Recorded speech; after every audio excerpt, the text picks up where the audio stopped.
Work session meeting called to order. Councilmember Clayton. Here. Councilmember Kendall. Here. Councilmember Warner. Here. Deputy Mayor Quinn. Here. Mayor Moore. Here. Our first matter on the work session agenda is a review and follow-up regarding any issues addressed at the work session on Monday, June 22nd. I have a few short responses to and follow-up to some of the issues. In regards to mayor and council matters, Councilwoman Clayton had asked several questions. One regarding the number of escrow accounts and the amounts that are currently in the finance office. We currently have 364 escrow accounts for planning and zoning, with a total of $492,422.92. The second question from the councilwoman was regarding Green Acres loan payments that were on the temporary budget, transfer for temporary budget funds. These three loans, there was one for $750,000 issued in October of 2013 for boardwalk repairs. There was a second for $250,000 issued in April 2006, also for boardwalk repairs, and one for $371,357 that was issued in April 2008 for the West Side Recreation Area for the water park. That's the summary of those. Mayor Moore, I have requested that the Public Maintenance Department begin that process of opening the hatches on the boardwalk so that way we can see how much sand had to be removed for the boardwalk lights project. The Public Maintenance Department has opened up the hatches. They have put together a report. They're telling me that I would have that tomorrow. So I can't report exactly on how much sand has to be removed right now, but I will report that out in an email tomorrow when I get the report. It's on the second question from the mayor was regarding the temporary budget and transfer of funds into the sewer authority. I spoke to the finance officer today. Enough money wasn't transferred to cover all of the costs and expenses. We had $22,000 expense for the Spectra Serve, an additional $3,000 in miscellaneous expenses. There's also a bond principal payment that was due on May 1st. So that's the explanation for the significant amount of money that had been transferred. From the public, there were concerns expressed over the dog beach. And a petition regarding the improvements of the area was submitted to the city manager. Some of the issues included cleaning of the beach, enforcement, lack of trash cans, and consideration of a fence. Trash cans have already been put into place on the beach. We will also be discussing the rest of the matters when the beach supervisor returns from his vacation. The second matter, there were two parking complaints on 2nd Avenue. They were both referred to the police department. There were no apparent violations according to the feedback that was provided to me. And thirdly, there was a complaint about the setback of the new condominium project in the 500 block of Lake Avenue. And there was a suggestion that it wasn't approved. It was, in fact, improved by the planning board, and the property owner built out right to the property line as approved by the planning board. That's all I have. Matters have been brought up by the council. I have two quick things. You can start down there.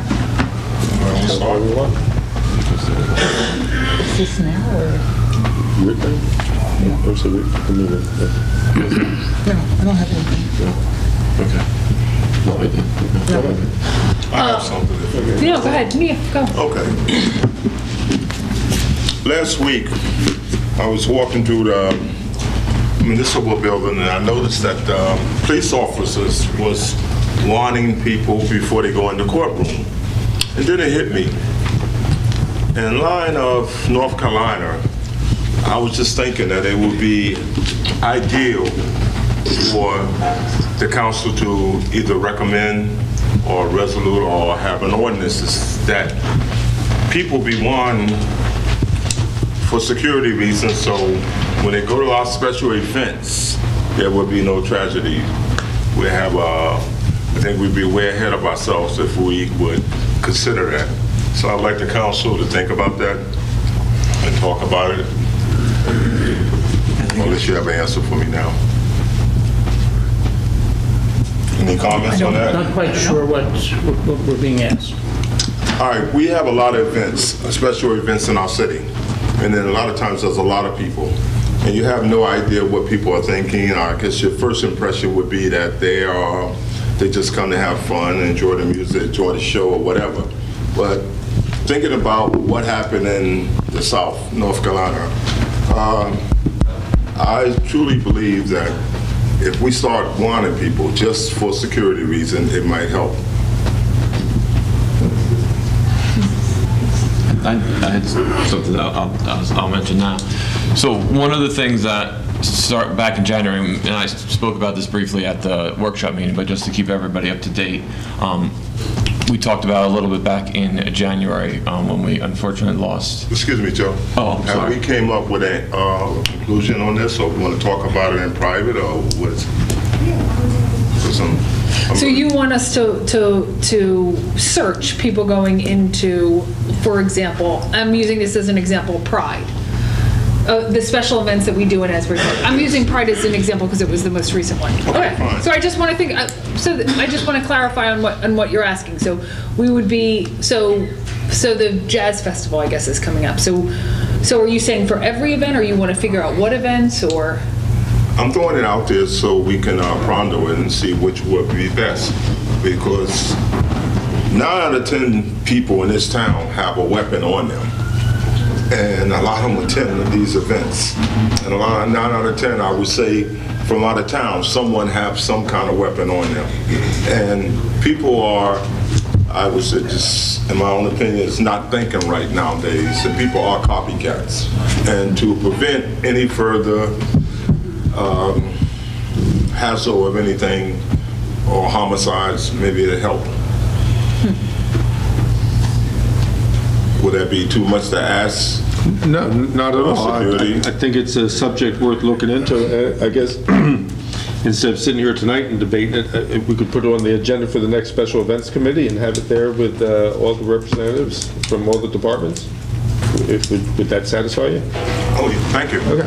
I would also think that legal counsel should be Right, involved in and this. the police and legal, as far as what our parameters are, what we can and can't do before we do something and then we find out it's illegal. But it's a good suggestion that we speak at the next special events committee meeting.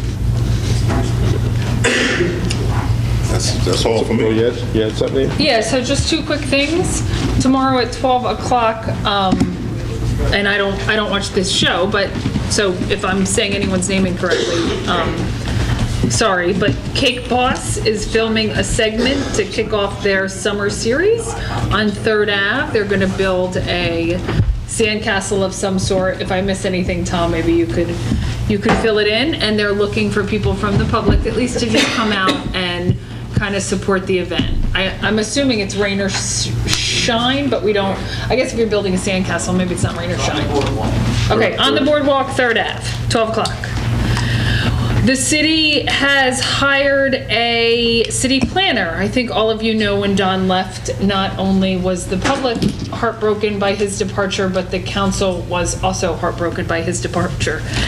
We have hired Michelle Alonzo. She is the Assistant Director of Planning in Newark. She was the Supervising Planner in Jersey City, and she won the New Jersey Historic Preservation Award for 2010. She comes extremely well qualified with a great background in preservation, which I think many people in Asbury Park are interested in preservation. She'll start on July 16th. July 16th. That's it. Amy, is AP Television going to tape this tomorrow? Tape what? The cake thing? Probably, no, we've had like, I only say this, that they emailed Tom today. Tom emailed us today. I just don't know that we could pull the I'll put an email out when I get home tonight, but I don't know that we can pull the volunteers. Because of exclusive rights. Yeah, and John's right. They have like John's right about doing, if they're filming it, they're not going to want it on our public access channel. Before they take over. Yeah, I have nothing. So I'll just. Anyone else? Okay, Joe. Yeah, so what we had talked about a little bit in January when we lost the prize was setting up a response team, a traumatic loss response team. So when we have an incident in our society, I know personally when those things happen, I need someone to talk to, I need someone to process it with. Sometimes you can't make sense of it. And I think it's important to have a place where people can go to get information, or potentially even a team of people that would go out to the community to try to take the pulse of what's going on. So with that thought in mind, I called the Monmouth County Traumatic Loss Coalition. I know we have some members of that coalition in city government, and we'll be working with them to try to come up with a protocol, so when we have a traumatic event in our community, there's a way that the community can come together and process some of those feelings, and possibly a team of local, county, municipal people that can begin to talk to people, get out in the street and see how people are feeling, a place where they can come to answer questions. So we're beginning that process again. Joe, I believe we have 3 people in City Hall that does that, right? Tony, aren't Yeah, you one Doug of them? Schultz, Rosemary Giacomo's, and myself run the crisis response team for the Right, yeah, so it would be trying to build upon their experience and then bringing other people, local people in, but also the county's experience, and putting together something as a response to unfortunate events. Anything else from the council? All right, we have nothing. Anything from city attorney? Not at this time. Motion to adjourn? Move it. Second. All in favor? Aye. And we're going to start the regular meeting in 4 minutes.